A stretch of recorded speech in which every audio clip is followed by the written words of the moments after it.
All right, good morning, everyone. Today we're going to be talking about um, two things somewhat related. Um, Sherry Johnson's tactic of 10 calls equaling $20,000. So we're going to watch her video on that. And then we're going to talk a little bit about call reluctance. And I have some good information to share with you on how to make some calls and things to talk about for this time of year. So let me share my screen with Sherry Johnson. And can you all see that Mm-hmm. there? Now let's see if we can hear it when I press play. Hey there, Can you this hear it? session is about how you can be Okay. really successful and intentional by making 10 phone calls, just 10 calls that will make you at least $20,000. Now, I think I've got your attention. And here's what I want to tell you, okay? If I said right now, right after you watch this session, okay, I said, go make 10 calls. And I guarantee that one of those 10 people that you call says yes, or even maybe, right? They say, yes, we want to move. Yes, we want to buy. We want to make a move, right? You call your sphere. You can call people on your gold mine pipeline.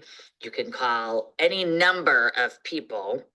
But if I told you to call 10 people, and whether they were warm calls, cold calls, people you know, people you don't know, doesn't matter. But if I told you that one of them would say yes, and your average commission is $10,000, okay, which might be high for some of you, it might be low for some of you. I'm going to use 10 for my example, but one person says yes, right? And I guaranteed you that one of those, I don't know if it's going to be call number 3, call number 5, call number 7, or call number 10.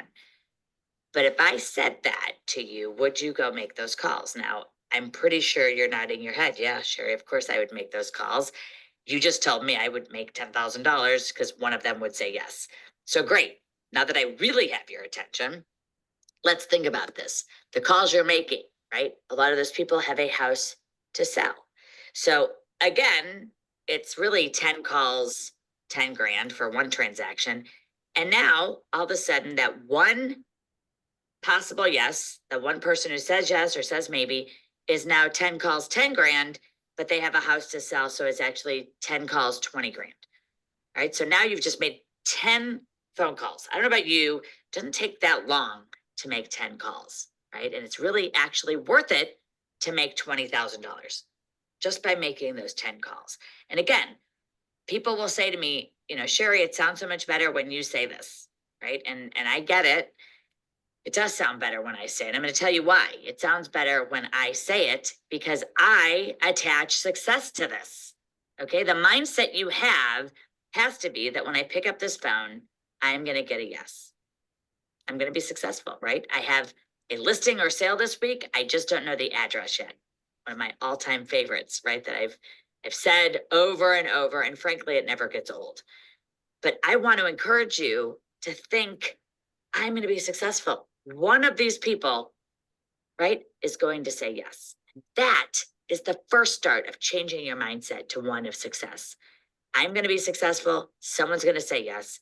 They're going to have a house to sell, which doubles the amount of income that phone call just generated for you. So I hope that you incorporate this mindset of saying, I'm going to be successful, number one.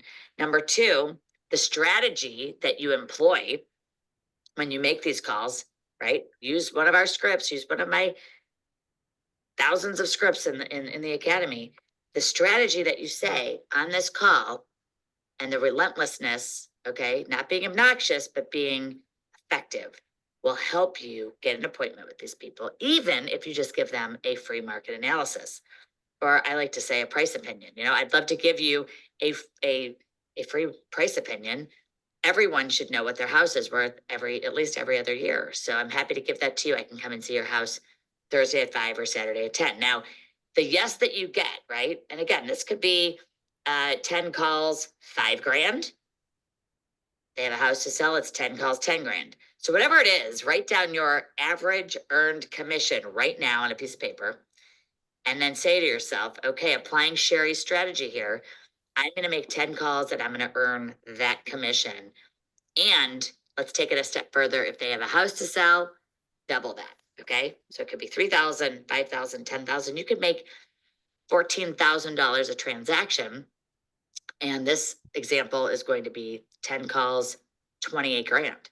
That's a pretty good day, if you ask me, of prospecting and generating new business for yourself. So let's make it happen, right? Put this into practice. Have the mentality and the mindset of success before you start to pick up that phone, right? The only difference I am making here is that instead of dreading the phone call and the phone calls that you're about to make, I'm actually telling you that one of those people is going to like what you're giving them.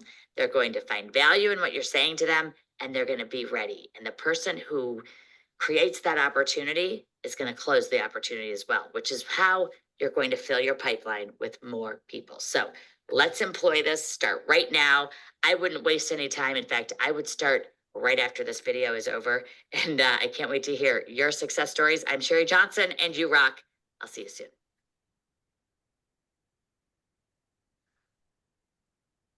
All right, so don't make the calls right now. We still have other things to talk about. But at the end of this video, go make your calls. So let's talk a little bit about what she was saying there, and let's put some real numbers to it. The median sales price in Hampton Roads right now is $350,000. That's a range statistic that they just sent out a couple of weeks ago. Do you know what the commission is on that at 3%? Mental math, okay, $10,500. Okay. Maybe you don't get 3% for it, 2.5%. Human calculator that I am, I know that's $8,750, right? So even if you're not getting 3% on a typical median sales price, it's still $8,700. Not bad. So the calls are a numbers game, right? You'll eventually get to someone that says, hey, we're thinking about selling in the spring. We've heard these things before. And probably the most appropriate response to that is, well, that's good to know, but did you realize that our spring market for real estate in Hampton Roads starts in January? And then you can explain, what I call my Hail Mary pass, right? And we all do this. We have all the holidays, Thanksgiving, the winter holidays, New Year's, and we just sort of throw the football as far as we can. And we say, oh, please, Jesus, just get me to January 2nd and everything will be fine, right? We do this because it's crazy this time of year. But that's when the market starts coming back to life. I've been doing this 20 years. And every January 2nd, there's a huge spike in the number of listings that hit the market. And they keep going up day after day after day from January 2nd through the end of January, February 1st, March 1st. They keep going up and up, the number of new listings that hit the hot sheet every single day. So the people you call may not be ready to sell January 2nd, but you're putting in their brains like, oh, I was thinking spring as in April, but you're telling me I may need to get ready sooner. And then that's when you can sort of leverage the conversation of, hey, let's talk about what you need to do to get your home ready for sale. And maybe we can develop a honey-do list so you can start checking things off as you're putting away holiday decorations, as you're, sort of crawling out from the craziness of New Year's. You can start to say, okay, now we have a plan of action. So you just make 20 calls. They don't all have to be in one go. They don't all have to be today. But if you get into the habit of making these calls, you will get to someone that actually says, hey, I'm glad you called. I've been meaning to tell you, the kids are graduating in June. We want to sell the house, right? You don't want them to get sucked in because of a mailer that came to the neighborhood and they've been seeing the same agent farming their neighborhood and like, well, Francine has been doing a great job. I love her postcards that come every month in the mail. She sells a lot in this neighborhood. We're probably going to use her, right? Because you didn't call and check in with them and remind them that you're in real estate. That's an absolute knife in the heart, right? When they go with the neighborhood realtor kind of thing. So, and that neighborhood realtor is not you. So that's some thinking there. So just think about if you had the potential with every call you make that it might lead to between $8,700 to $10,000 sometime within the next 90 to 180 days. Wouldn't that be worth it? Right? We're not in a nonprofit business. We're not here passing out candy canes and hoping that someone's going to drop a few nickels in the bucket. We're here to make money. We're here to make a life. We're here to make an impact. So now in your email, you have this, and Katrina, let me send you this, because I think you came on right after I sent this out to everyone. Thank you. There we are, coming at your email. And I'm going to share my screen on that here in a second. Let me find my Zoom and my share screen. And here we are. So this is a Buffini document, Overcoming Call Reluctance, right? These are some simple tips because we all hear it. I get in my head too sometimes, like, um, these excuses, right? I'm not in the right headspace to make calls. I don't have half an hour to set aside to talk to people. They don't want to hear from me. Um, I'm bothering them. I just saw them in the grocery store 2 weeks ago. I don't want to call them. They'll think I'm pestering them. So the Buffini folks put together this document, and this is a recurring theme, right? They coach 20,000 people, and I guarantee you the majority of them, struggle with making calls, but they do it, right? It's like eating your vegetables. You do it because it's good for you. So hang up number one, it's all in your head, right? Mindset is the toughest. Authenticity is key, right? You want to sound authentic, right? So, have a good reason to call. You don't want to be this salesperson that's always calling, as the old joke goes in real estate training, smiling and dialing. You want to sell your house or what? You want to sell your house or what? So bottom there under hang up number one, how do you overcome the resistance? It's more important ever to build relationships, and this time of year is prime for relationship building, right? They want to hear from you. They want to hear your voice. Everyone is running this rat race right now, and a friendly voice on a voicemail or in their ear for a quick call is important, right? I've had great success with a couple of calls where I'm literally writing out a Christmas card and I'm sending it to a past client. I'm like, I haven't talked with them in a while. Let me just give them a quick phone call. And, the whole mindset of with Buffini, do it now. It's like, let me just make this call right now. And, they pick up the phone, miracle number one. When I call, they answer the phone. And I tell them, I was just writing out a Christmas card to you, and I was like, I haven't chatted with you in a while. I just wanted to say hi, how you doing? Everything going great? Oh yeah, things are going great. Really busy with the holidays. I'm sure, anything exciting? Do you have family coming to visit? Oh no, we're going to my sister. Well, I won't keep you too much longer.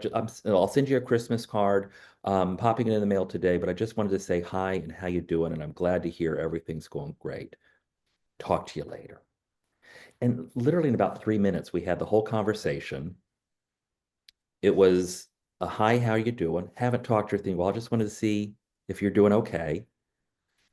And off we go. Totally authentic call. I did not ask for business. They'll get the reminder in less than a week when they get my card, my Christmas card in the mail that says return address, Jeremy Johnson, Long and Foster Real Estate. And it was a touch point, right? Think about the touch points that you have and here, let me stop sharing a second, because I want you to see my eyes. Think about the touch points that you have during your daily life where people make some kind of connection with you, whether it's holding a door for you, someone saying, "Oh my God, I love your sweater. That's so cute. I love that." If they um, stop and let you cross the street, wave you through and they smile and wave, you feel good about that human connection, right? It's not just the platitude of, "Hi, how are you? I'm good, fine. How are you?" Right? Those moments of real connection, right? That's a great outfit. Or, "Oh my God, your hair looks so good today." You know, and if you're lacking in these kinds of touch points, you go do it. Find an excuse to compliment someone. Hold the door open for them. When you go to the grocery store, you pull out the cart, give it to the person behind you.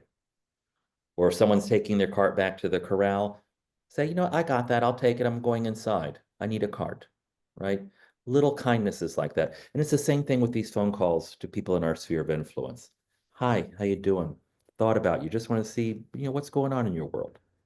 You know, it really has a meaningful impact. All right, back to call reluctance. Hang up number 2, you don't have a system, right? You don't know what to say, what to do. You don't have a reason to call, so it doesn't happen, right? This is where we systematize things. And in the Buffini world, we talk about a marketing calendar, reasons to call, things like that. So how do you overcome this? Show them you are a professional. A phone call allows your character and competence to shine through, sharing who you are and how you serve. Clients will see that you are consistent in your follow-up and know that you take great care with their real estate transactions and referrals. Inevitably, the calls come back to real estate if you're on the phone long enough. And I've had this happen. I call somebody and they say, "Oh, been meaning to call you. We've been having a problem with the steps on our back deck. I think that we probably need to replace them. Do you have a handyman? We keep putting it off because, great. Yeah, no, I have a great handyman. Let me text you his information and he'll take a look at it and let you know, if the stairs are salvageable at all or if we need to rebuild the whole thing, you know." Show them that your competence. Or if something remarkable has happened in their neighborhood, like, "Oh, that big fancy house at the back of the neighborhood finally sold," you know, call them and say, "I'm sure you saw this listing. It sold for $100 million on your street. Did you see the pictures inside of it?" They may or may not have. You can then send them the link so they can drool over their neighbor's house. Or, it's like, "Hey, did you know those people? What were they like?" Just, little real estate gossip kind of thing. That may be one way to overcome the resistance. Find some reason to chat with them there. Hang up number 3. This is one that gets me. I'll admit it gets me. No time or not consistent, right? You forget to call because it's not in your calendar. It's not on your to-do list for the day. And you just need to do it, right? Wake up with the notion, "I'm going to make 3 calls today. I'm going to make 5 calls today." And spend a few minutes at the beginning of the day and say, "Okay, who do I need to talk to? Do you have any open transactions? Do you owe anyone a phone call? Go back and look in your texts, look in your emails. Do I owe anyone a phone call that I haven't followed up with?" And that reminds me, and I'm making a note now, I need to call an agent up in Charlottesville and give him an update on my listing here. He You called me did last week. strike up a note on me too, because I just thought, oh yeah. Yeah. So the overcome the resistance comment here, build confidence. Right, as you push through this resistance, you're going to prove to yourself that you can do it. You're going to say things that don't quite come out right, but you'll eventually get into a rhythm, right? Pickleball is all the rage right now. Anyone take up pickleball, or do you play golf or tennis or anything like that? Anyone? I guarantee you the first time you pick up a racket to play pickleball, it's not going to be pretty. You're going to miss the ball. I have friends that play pickleball, and they overextend, and they have discovered aches in muscles that they didn't realize they had. I have one friend in particular that she seems to think that pickleball is a full contact sport, and so she's like diving for the ball and falling around, and so she gets bruises and scrapes. But you get better the more you do it, right? Holiday cooking, right? If you only cook gingerbread men one time a year, it's probably not going to be that great. But if you get into a rhythm of cooking something, it comes out better and better and better, right? I know we have certain dishes in my family that we're known for. And so when the potluck comes, they want us to bring those certain dishes.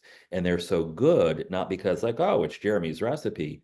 It's because we've worked at it. We've worked at it. We've worked at it, right? And I'm confident that when I make my cornbread, when I make my mashed potatoes, when I do this, when I do that, it's going to be great because I've been doing it for years, right? And I'm sure you have recipes like that you've cooked that you like, you know what? I've made this a bunch of times. So I'm going to do it. It's going to be great. All right. So why should we call our people? So here's some top reasons to call your relationships, right? Just to check in, right? We talked about this before. Just how are you doing? Just you cross my mind. If you're mailing out monthly newsletters, follow up on the current month's item of value. Oh, did you see the one that went out this month? It was all about, why people are moving, and number one is family. That made me think about, I heard that your sister was moving from, Topeka to Denver. How'd that go? You know, follow up on the mailings that you send out. Touch base after a move-in, even if it's a rental that you do. Hey, it's been, about a week since you moved in. Are you unpacked yet? Did you have any trouble? If they hired movers, get feedback from them on the movers, right? And say, hey, how were the movers that you used, or who did you use for moving? Did you like them? I'm always looking for good experiences so that I can maybe add people to my roster of recommendations, right? And they may say, oh, we called, two dudes in a dump truck and it was awful. Okay, tell me more about that. Why were they awful? Oh, well, it wasn't two dudes and there was no dump truck and they showed up late and da da da. Okay, well, I will take that under advisement and I won't recommend them, or if they had a really good experience with another company. Hey, we hired Harrisons. They were the best. Well, I've heard that from other folks. I'm glad to know you had that experience. Number four, mention a recent milestone they posted about on social media. Social media, Facebook, in my mind, is a friend management system, right? We have customer relation management systems, CRMs. Facebook is effectively that in a lot of ways. So, check in on your people, see what they're going through on Facebook. Is there some success? Did somebody get a promotion? Did somebody retire? Did their kids or grandkids have some success? Did they get a new dog? Did they lose a dog? I've had a couple of friends recently that lost dogs.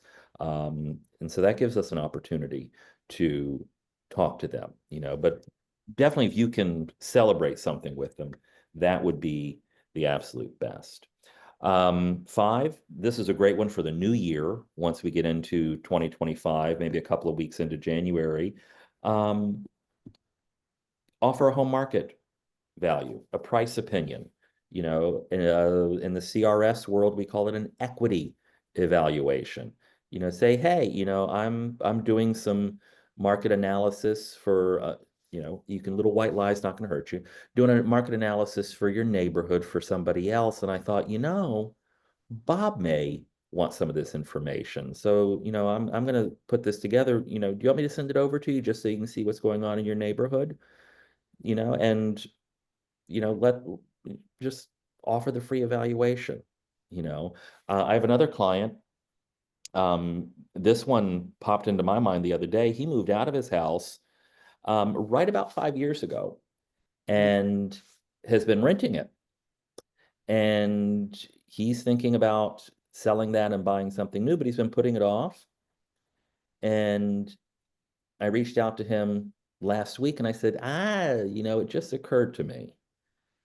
You're at the 5-year mark on what is now a rental property. You probably need to sell right away so that you can avoid capital gains taxes. And the conversation from there went like, huh, what? I said, yeah. I said, you need to talk to a tax advisor, but as I understand it, you need to live in your primary residence for 2 of the last 5 years. It doesn't have to be consecutive, or you might be liable for capital gains. Now, you're exempted up to $250,000 the last time I heard, but we should probably sell early 2025 to get ahead of that. And he was like, holy crap, different word, but holy crap, I never even thought of that. Oh my God, I don't want to pay any money to the IRS. I'm like, dude, I don't want you to either. So let's talk in January and formulate a plan. And he was so grateful for that conversation because it never crossed his mind. Nobody was looking out for him except yours truly. And, you know, that was a very valuable conversation.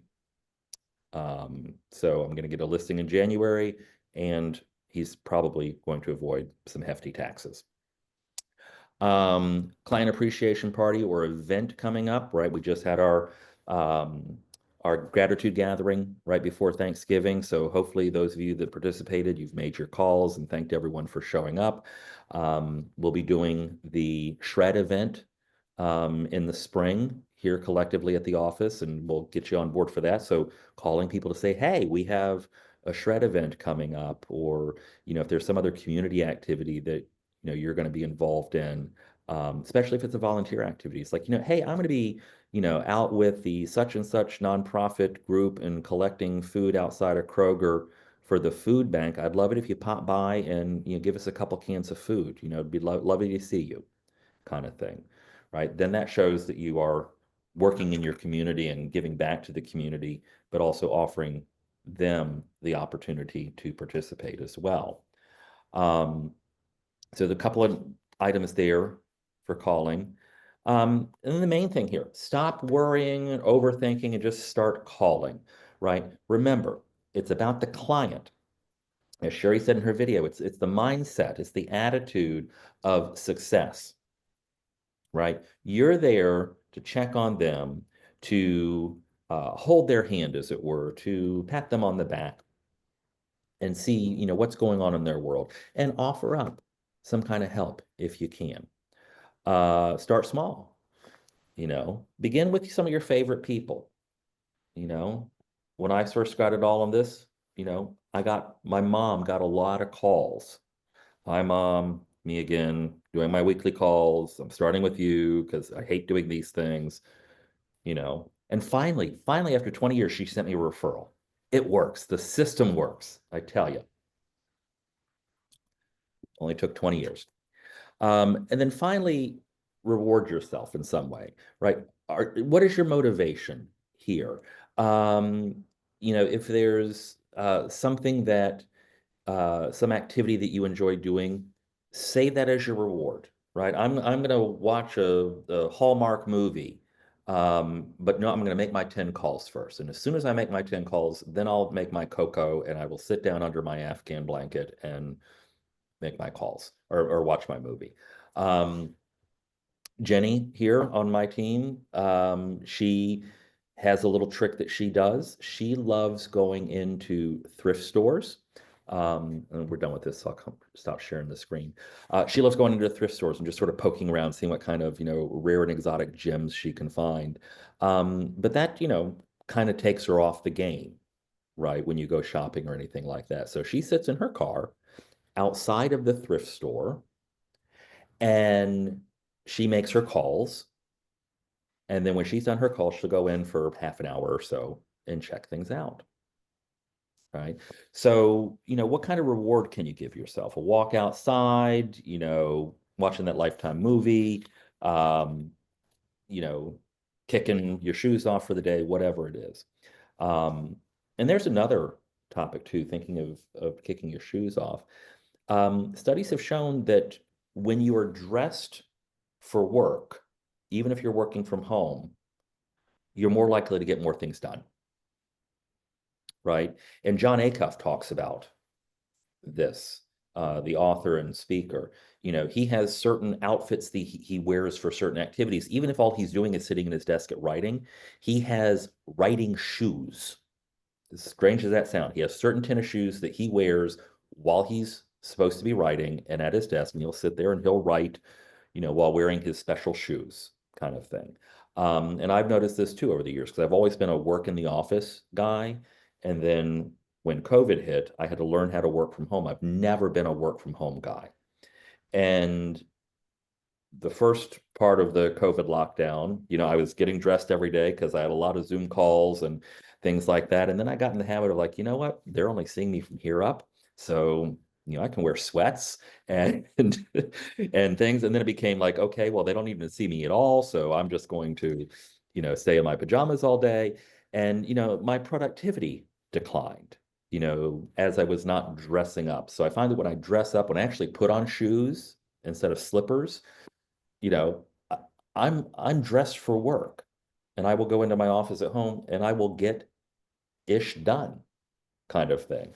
Um, so there's a thought there too, just to sort of work on sort of the mindset and the physical things about making a call.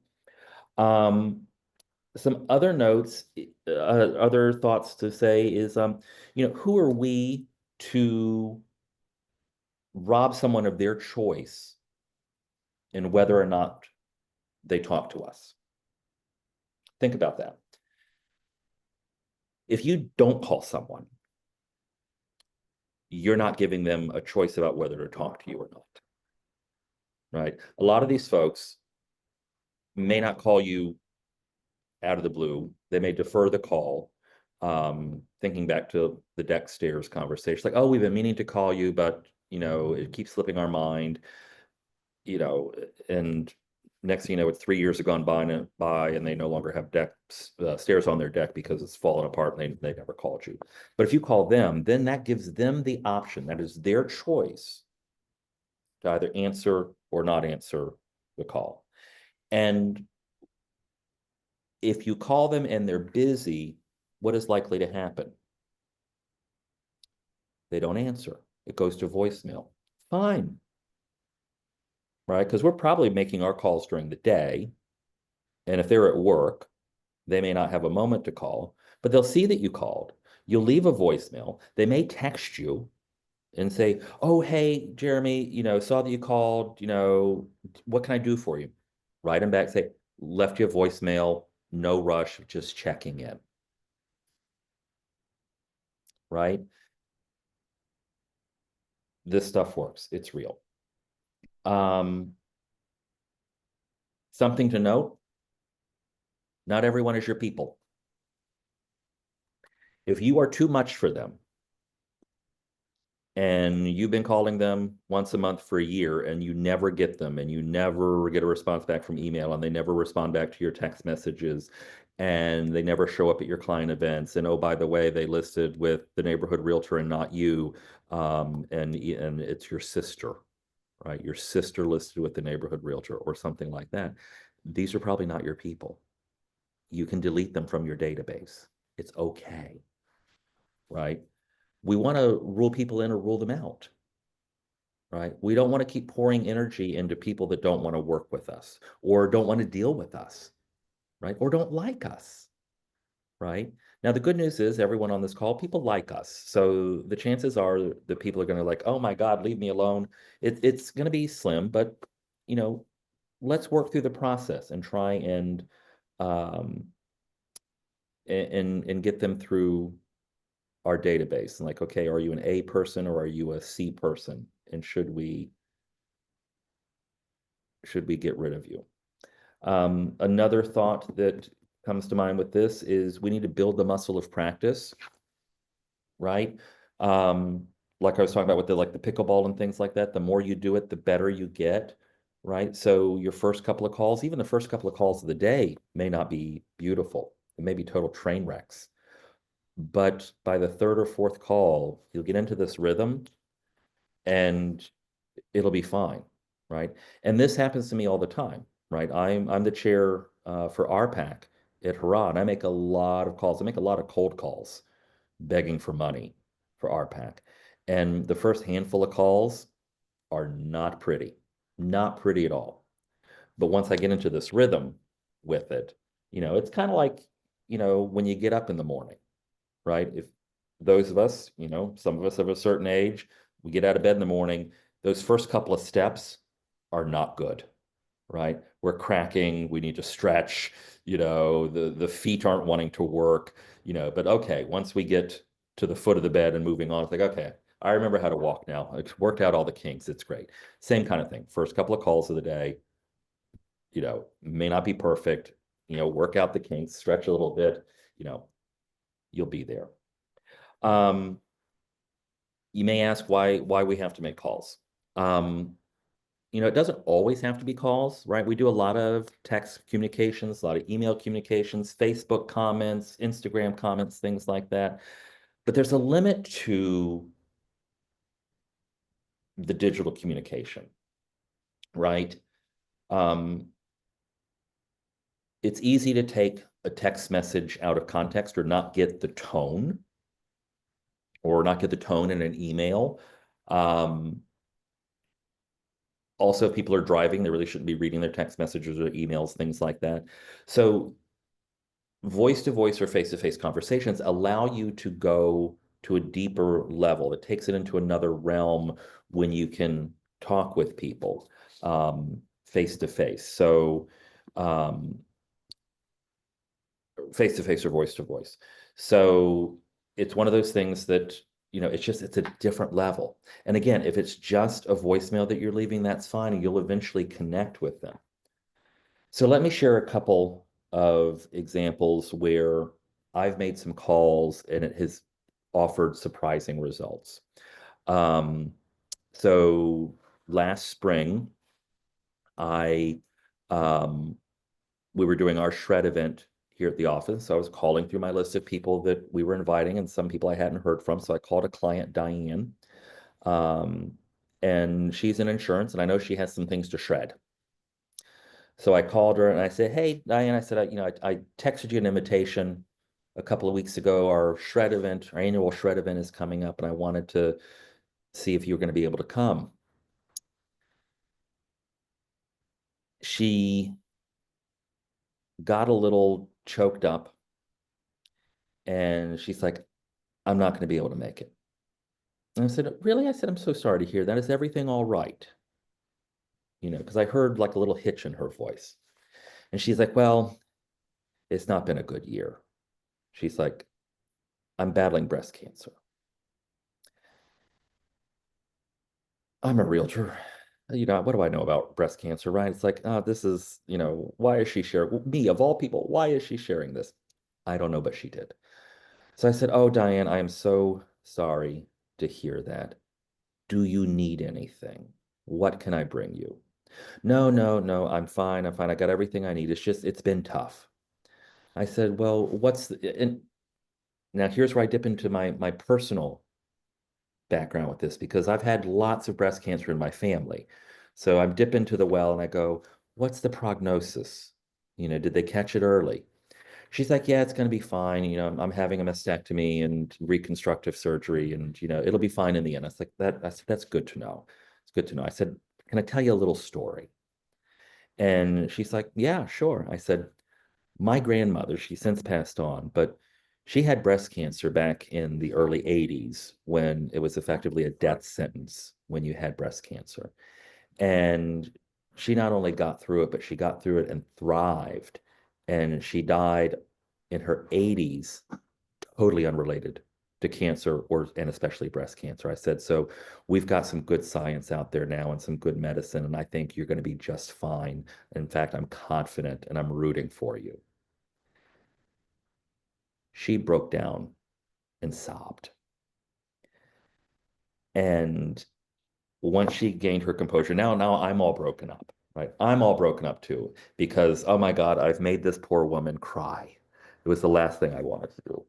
But she gets herself together. She comes back and she's like, "Jeremy, thank you. I really, really needed to hear that." She's like, "It's hard to go through this when you have so few people you can rely on. And I said, I've got dozens of success stories that I can share with you from women in my family and friends of mine. I said, I'm confident you're going to be fine. I've seen so many horrible cases and they've come through it, and, you're strong. I know you got this. And that was just such a meaningful connection for both of us, I would hazard, but especially for me. And I was just calling to invite her to a shred event. Bring us your old bank statements. We'll shred them for you for free. But we had that connection there. And she needed to hear that friendly voice in that moment. Timing. It was timing. I didn't know what she was going through. She's not posting any of this on Facebook. I'm not talking with any of her friends. I have no idea that she was going through any of that. And at that moment, for whatever reason, the stars aligned, the gods were looking down upon us. She needed to hear an affirmation from someone outside of her little bubble, who wasn't a doctor, who wasn't a family member. She needed to hear a friendly voice. And all I was offering was, bring me a box of paper, I'll shred it for you. I wasn't asking for a referral. I wasn't trying to sell her anything or get her to buy anything. But we just needed that moment together. For whatever reason, she needed that in that moment. And there are so many stories I can tell you of things just like that, where I called her to say, hey, I'm writing out a Christmas card to you and just thought I'd call. How's things going? Well, not good. We just lost our dog. Oh my God, I'm so sorry. I just had to do that myself back in February. And then we have that touchstone there. It happens to me, right? People call me out of the blue every now and again. It's always fun when it gets turned around on you, right? One of the things we do is pop buys, and we love doing pop buys and surprising people with little tokens of appreciation. Sometimes we get pop buys. I'm like, oh my God, you got me a pop buy? I can't believe this. People call me too. And I had a past client out west, moved away. We're still friends on Facebook, but they've got their dream house out in the mountains. They're good to go. Life is wonderful. If they send me a referral, great. They may never again because they're totally checked out, retired, living their best life. Called me out of the blue. I was in a meeting, I couldn't get to them, but they left a very nice message. And the wife says, we think about you a lot. We see on Facebook that you're doing so well. It looks like you're selling a lot of stuff. And we're so happy for you. And it looks like you and Jan are doing great in real estate because we see all your posts. And just wanted to say hi and congratulations on a great year, because it looks like you're doing really well. And I'm like, oh my God, they love me. They love me. And it was nice to get that affirmation. So think about, if you got that kind of call from someone hey, I saw this thing on Facebook. Looks like you're doing really well. Congratulations. How would that make you feel? Don't the people in your world, in your sphere of influence, deserve that kind of experience as well? When someone in public comments on how nicely you're dressed, or you're wearing a nice brooch or necklace, or, oh my God, did you just get your hair done? It looks great. It makes you feel awesome, right? So these little courtesies, these little kindnesses, take them out to your sphere of influence. And especially right now is the time to do it. Everyone's going a mile a minute. There's so much noise and nonsense out there right now with the holidays and their shopping, and do we need to go to this Christmas party or that Christmas party? Are we going to my family this year? Are we going to see your family this year? Just a little voice in their ear to say, hi, how you doing? Happy holidays. Was thinking about you. Hope you're well. Let's do better about staying in touch in the new year. People need to hear these things at this time of year. It's so stressful right now. So that's my thoughts on digging in, making the calls. You heard Sherry Johnson. If you make 10 calls, someone is going to say yes to something at some point. And if not in the first 10 calls, then the second 10 calls. And now I think you have some things to call people on, some topics. And there you go. Do we have any questions, any thoughts, any experiences that you've had with calls?